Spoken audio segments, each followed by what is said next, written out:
A self-styled Ugandan prophet has been charged with assault, common assault and trafficking in persons. Prophet Kintu Dennis of Hoima Empowerment Church International was seen in a widely shared online video whipping members of his church. Police arrested the 42-year-old on Wednesday this week along with 4 other members of the church following complaints about the video. He's recorded ordering church officials to go to the front of the church to be whipped or stop attending prayers and lose the privilege of handling his microphone. All the while, the congregation watched as one by one the ushers received their beating and soft piano music played in the background.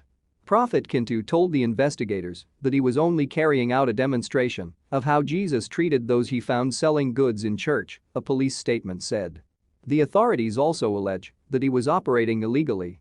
A search carried out in his church found 3 sticks that police allege were being used to cane members of his congregation. He had been remanded until 7 September. Uganda has several evangelical churches operating throughout the country. They are unregulated and many are run by self-appointed men and women of God.